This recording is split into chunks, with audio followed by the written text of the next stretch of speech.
Good evening, friends. So today my topic is British policies to annex the local territories. तो British क्या करते थे कोई भी टेरिटरी को सपोज दिस इज ब्रिटिश। अब इसको क्या करना है, इसको सपोज एनेक्स करना है। ये एक टेरिटरी है, ये एक टेरिटरी है, ये भी एक टेरिटरी है। सपोज इसको अभी कब्जा करना है तो ये क्या करेगा, डायरेक्ट इसको वार करेगा, इसको अटैक करेगा।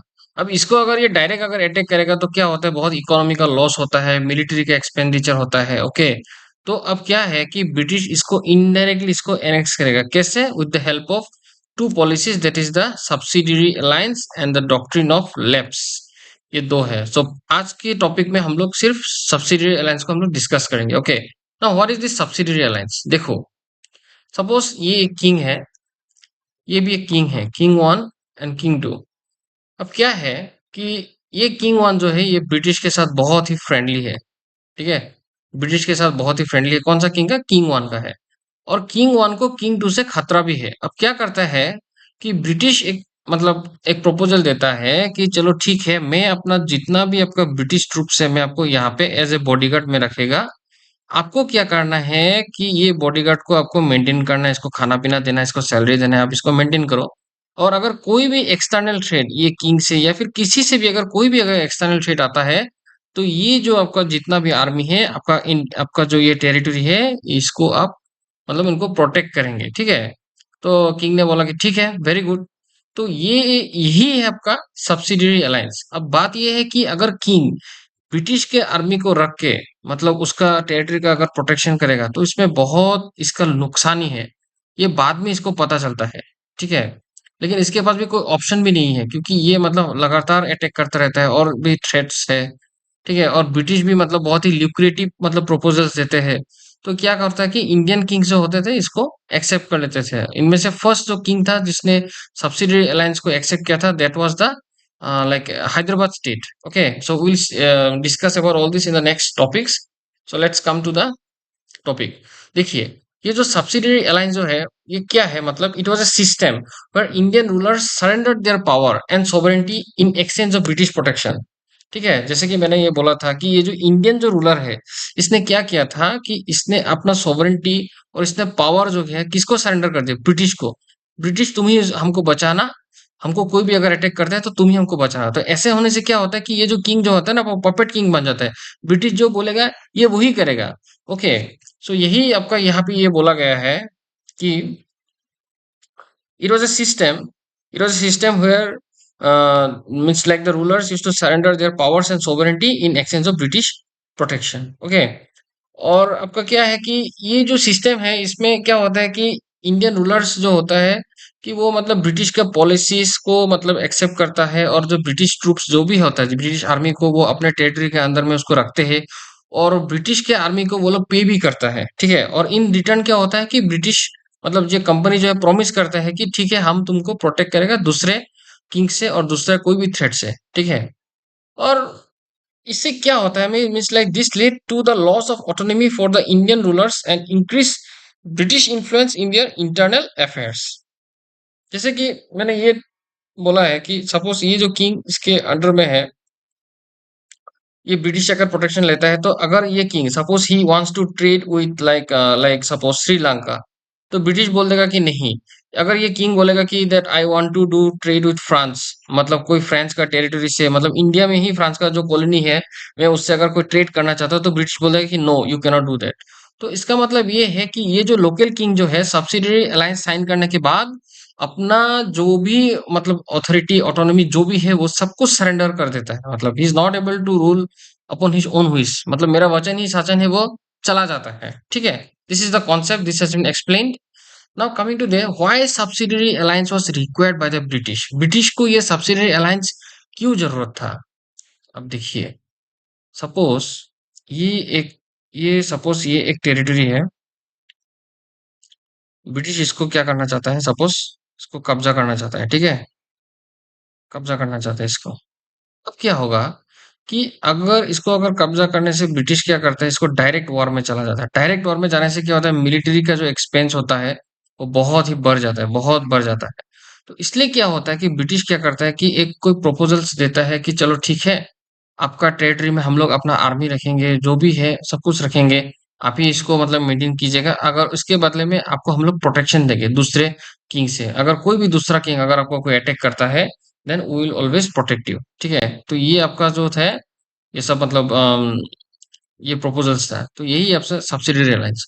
The main cause for the subsidiary alliance was to expand the British control. ये देखिए मतलब क्या का अवध में क्या था, गायकवाड़, फिर सिंधिया, पेशवा, हैदराबाद, मैसूर, तंजौर। ठीक है, ये सब जगह पे उन लोगों ने सब्सिडियरी अलायंस पॉलिसी लगा के ये सब जगह पे कब्जा किया था। ठीक है, नाउ ये जब सपोज हैदराबाद में सब ये जो यही है फर्स्ट स्टेट जो अपना इसको एक्सेप्ट किया था। अब देखो हैदराबाद में क्या हुआ कि सपोज अभी ब्रिटिश ने अभी इनके साथ सब्सिडियरी अलायंस साइन किया। साइन करने के बाद क्या होता है कि ये जो ब्रिटिश ट्रूप्स होता है ना वो यहाँ पे रख सकते थे ब्रिटिश ट्रूप्स। और सपोज ये अगर कोई भी अगर अटैक करता है तो यही ब्रिटिश ट्रूप इसको भी मार देता था। ठीक है, इससे क्या होता था कि ब्रिटिश का दबदबा बढ़ जाता था और हैदराबाद भी प्रोटेक्टेड रहता था।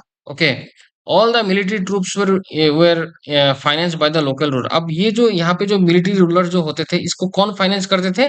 It was financed by the king of Hyderabad. Okay, and this alliance was also done so that the local Kings do not merge with France power which was a bitter enemy of the British. देखो British का जो मतलब suppose ये आपका British है और ये आपका फ्रांस है। ठीक है, अब ब्रिटिश और फ्रांस के बीच में एकदम बहुत लड़ाई होता था पहले के टाइम से। I have already explain in my previous videos in the French Revolution that the British and the France were like common enemies eight that time. बहुत ही पुराना दुश्मनी था उन लोगों का। अब बात यह है कि यूरोप में भी उन लोगों का झगड़ा होता था और इंडिया के कॉलोनीज में भी उन लोगों का झगड़ा होता था।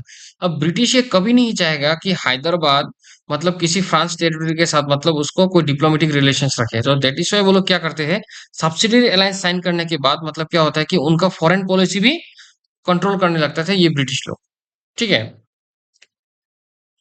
the alliance was required so that the British could extract the resources of local king to fund the British military and administrative expenses। ये भी है कि सपोज यहाँ पे हैदराबाद में सपोज लाइक बहुत सारा मतलब ट्रीज होता था, लॉग्स, जो आपका पेड़ जो होते हैं ना बड़ा बड़ा जो लॉग्स होते थे, तो उनको क्या करेगा वो लोग काट देता था। काट के क्या करता था वो लोग, सपोज रेल लाइन बनाते थे या फिर लाइक आपको जो भी मतलब है मतलब एनर्जी के लिए, रिसोर्सेस के लिए, और जो भी मतलब प्रेशियस मेटल्स हो सब कुछ मतलब यहाँ से वो लोग एक्सट्रैक्ट करते थे और यहाँ पे भाई बनाते थे और इसको क्या करते इसको एक्सपोर्ट करके आपका यूके में भी एक्सपोर्ट करते थे और बहुत मतलब पैसा बनाते थे वो लोग। ठीक है, और ये भी है कि मतलब सपोज ब्रिटिश का इनडायरेक्ट मतलब रूल रहता है अगर सब्सिडियरी अलायंस होता है। सपोज यहाँ पे राजा हैदराबाद का राजा है लेकिन एक्चुअल में इनका राजा कौन है, ये ब्रिटिश है। ठीक है ना, Hyderabad became the first state to accept this alliance in the year 1798 को।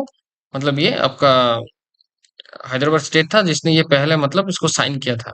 Okay, now coming to the next one, the impact of the. अब देखो सब्सिडियरी अलायंस के बाद आपका क्या होता है इंडियन रूलर्स का, देखो ये होता है जब तब दुखी हो जाता है। पहले इनका कितना दबदबा था, अब क्या है इसका कोई दबदबा नहीं है, क्योंकि अगर ये कोई भी डिसीजन लेना चाहता है then he has to take the approval of the British at that time. ठीक है, अब देखिए ये पहला जो ये पॉइंट जो है यहाँ पे क्या बोला गया है कि जब Indian Indian states lost its sovereignty obviously.